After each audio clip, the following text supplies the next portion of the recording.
Professor MARCU got his bachelor in science in chemistry and physics in 1995, and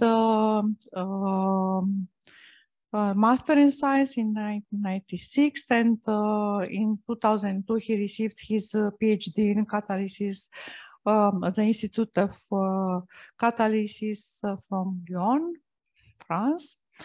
From October 2006 to September 2007, he worked as postdoctoral researcher at the Institute Charles Gerhard of Montpellier, France, and then starting from 2007, he became a senior researcher at the Research Center for Catalysts and Catalytic Processes of the University of Bucharest.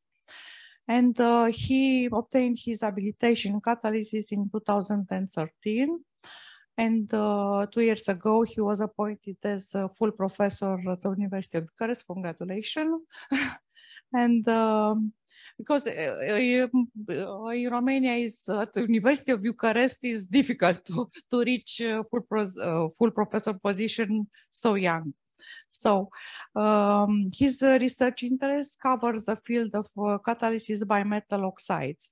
He co-authored more than 70 publications and also 3 books chapters and 4 encyclopedia articles.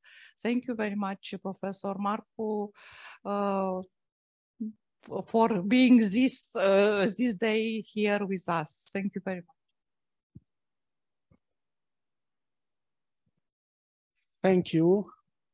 I want to thank you for inviting me, for giving me the possibility to speak about about a chapter of my research work, which is about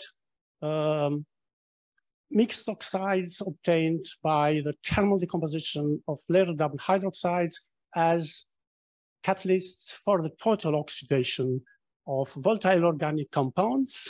In fact, we are using methane as test molecule for the catalytic combustion of volatile organic compounds due to its high alertness. Indeed, in principle, if a catalyst is active, is able to destroy methane at low temperature, it will be able to destroy, in principle, any other volatile organic molecule which is more reactive than it. Also, it is by itself a major air pollutant, occupying the 2nd place among the greenhouse gases emitted by human activities. This is why I would rather talk about catalysts for the total oxidation of methane, but why catalytic combustion? Because it is a highly effective method for destroying volatile organic compounds, and mainly because compared to thermal incineration, it has some more important advantages, like the fact that it needs lower temperatures for the complete oxidation to take place, which means lower energy consumption on one hand, and on the other hand, the nitrogen oxides formation is avoided. Moreover, in the presence of a highly selective catalyst, the incomplete oxidation, mainly to carbon oxide, is limited. But why transition metal-based catalysts? Because it is well known that the noble metals are at present used as catalysts in industry for the VOC abatement. Because the mixed oxides, the transition metal containing mixed oxides are not necessarily less active than noble metals. It has been shown recently that there are mixed oxides which can be as active as noble metals, and they have some major advantages compared to the noble metals, like higher thermal stability. Indeed, noble metals are characterized by volatility and sintering at high temperatures, which are processes which occur to a lesser degree in the case of oxides. They have the oxides have better resistance to poisoning with water vapor and sulfur compounds existing in the waste gases. They are more easier to prepare through classical co-precipitation rather than the impregnation of a high surface area support in the case of noble metal catalysts. And last but not least, and very important, they are significantly cheaper than the critical elements used in the noble metal-based catalysts. But why using layered double hydroxide-derived catalytic materials to prepare mixed oxides? Because by the thermal decomposition of this kind of materials, the oxides have a series of properties which are usually required for high temperature oxidation catalysis in general, like homogeneous dispersion of the elements into the oxide. They have small particle sizes because the LDH initially have small particle sizes, and therefore they will have high surface areas for oxides, calcined at relatively high temperatures. They have high thermal stability, and very important, the mixed oxides derived from LDH have tunable both redox and acid-based properties. But what layered double hydroxides are? They are crystalline materials consisting of positively charged two-dimensional sheets with water unexchangeable anionic species into the interlayer region. Their structure is similar to that of brucite, in which consists of infinite edge-sharing octahedral units. In the octahedral hole here, in the case of layered double hydroxides, there are both bivalent and trivalent cations, and therefore a net positive charge appears at the level of the sheet, which is compensated by anions in the interlayer region.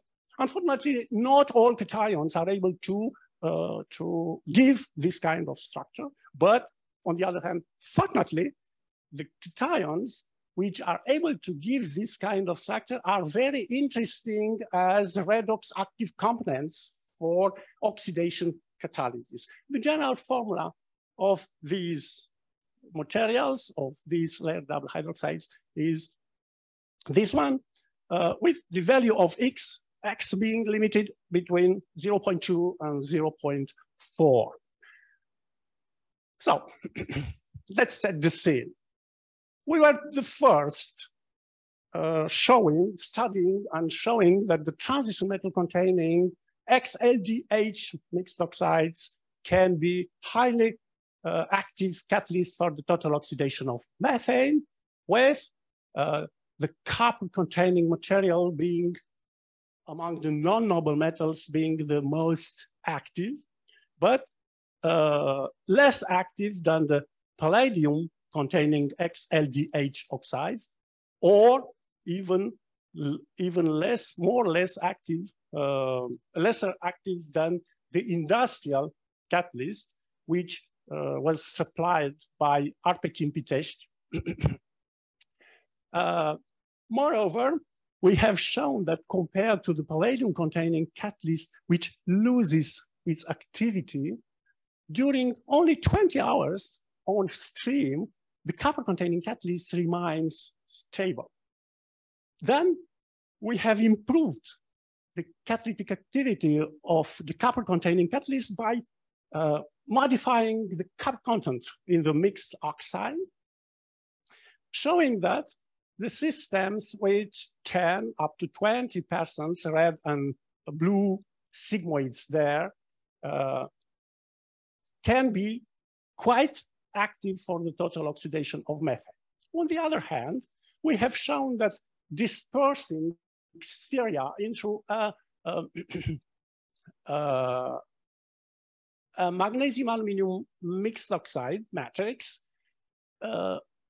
leads to higher activity for ceria, which is the active component for these kind of materials. Then we put together, in fact, we tried to use the cerium-containing mixed oxide as support for copper. What we obtained, we prepared the precursors, which were poorly crystallized layer double hydroxides containing bromide as side phase.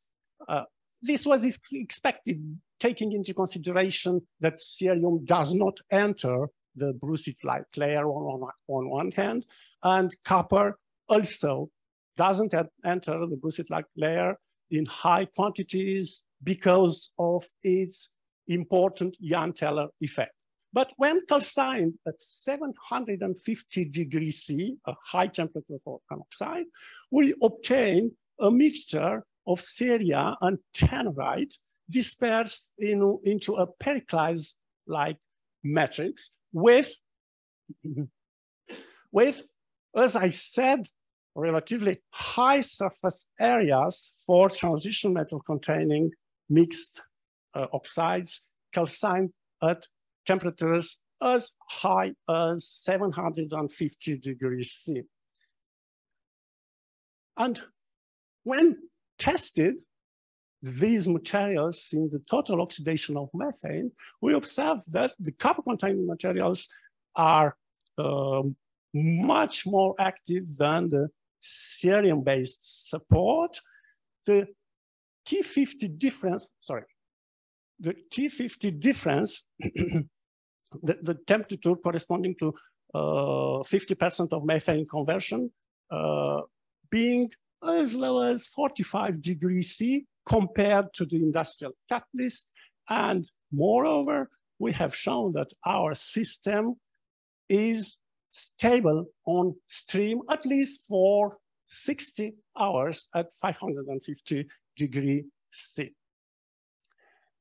We tried to explain a little bit these results. We observed that in the presence of copper, the cerium oxide is reduced at temperatures lower, together with copper, lower than 400 degrees C, suggesting an effect of synergy between these two cations and explaining the catalytic activity of copper-containing materials higher than that of the support. Moreover, we observed that the copper-2 surface fraction and the rate of methane conversion follow both of them the same trend as a function of the copper content, with a maximum corresponding to this oxide, the copper-15 oxide, which in reality contains 70 atomic percent of copper.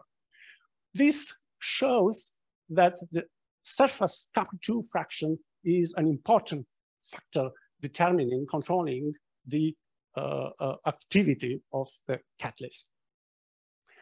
With the best synergy at this copper content.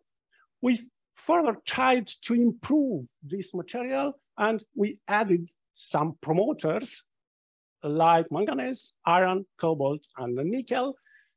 In this case, we obtained more crystallized LDH precursors, which, when calcined, gave the same mixed oxides containing both ceria and copper oxide. We do not observe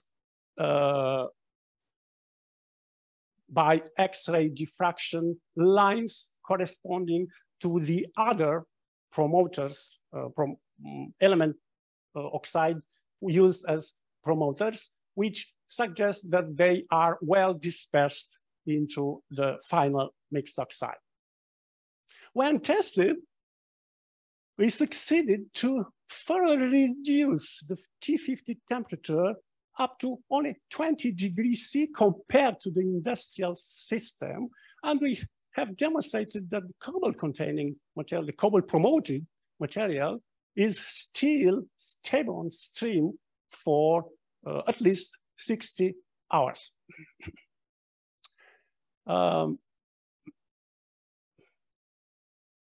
Then we tried to further improve the system and to explain what happens. And we prepared several more cobalt promoted materials by preparing materials containing 1, 6, and 9 atomic percent of cobalt.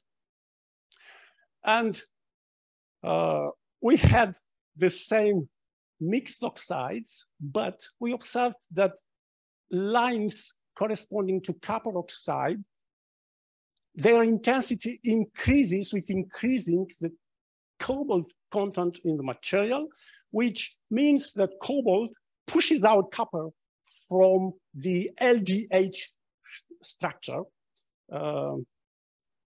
which is somewhat expected based on the Ioan-Cezar effect of copper.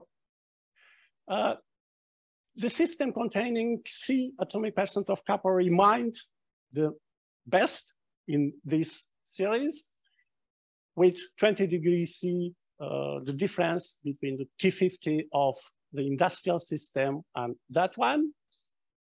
And we observed that the ratio, the surface ratio between cobalt-3 and cobalt-2 cations follows the same way of variation as the intrinsic activity, the activity per unit surface area of catalyst as a function of cobalt content, with a maximum corresponding to the system containing 3 atomic percent of cobalt promoter.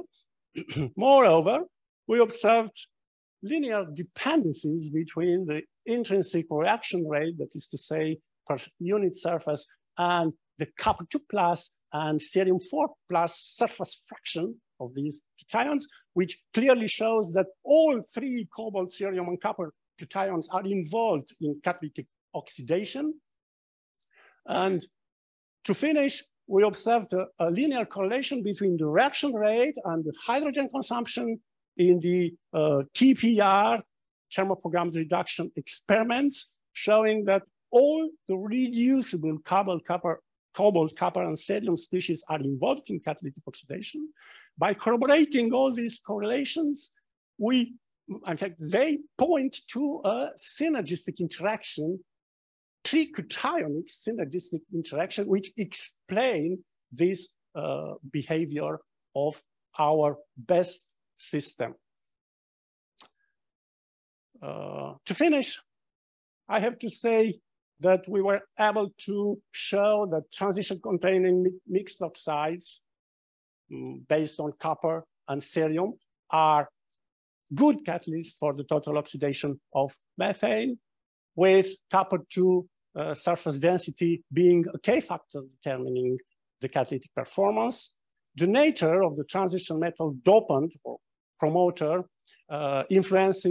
strongly influences the physical-chemical characteristics and therefore the catalytic performance of the system. The best promoter being cobalt with 3 atomic percent of cobalt, which shows an activity which is 20 degrees C higher in terms of T50 than the industrial catalyst. In fact, with this, I think that I succeeded to show that XLDH multicationic mixed oxides are promising catalytic materials for the complete oxidation of methane. I have to mention my colleagues from the Laboratory of Catalysis of the University of Bucharest and all my collaborators from Romania or abroad that participated to all these studies during the last 12 years. Thank you for your attention. And thank you again, Mihaela, for inviting me to be a speaker here. Cezar. If there are questions, please. Yes, please. I think that you work on pure methane. your test of combustion were on pure methane? Yes, in fact, with 1% of methane in air. Only 1%. Only 1% methane in air. This is very good because so you can transfer this catalyzed in ferms and to avoid closing the cow ferms and to eat again cow meat, yeah, beef. Yes, beef steak. Thank you. Very nice. Very nice. Yeah, excellent presentation. And maybe congratulations, you do an applied research comparing what is existing, means to see opportunity for improvement of your proposal.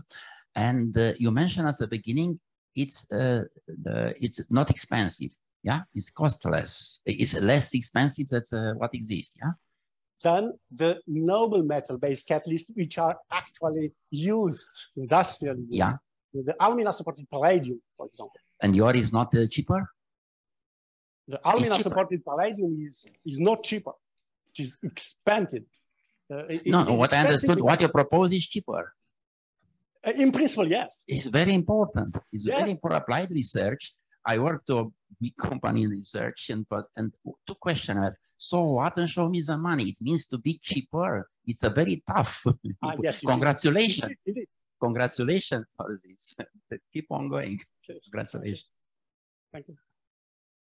Thank you. There are some other questions from the room or from online, please. If no, thank you very much again. And we hope to see you at the next event. Yes, and tomorrow, of course. Thank you.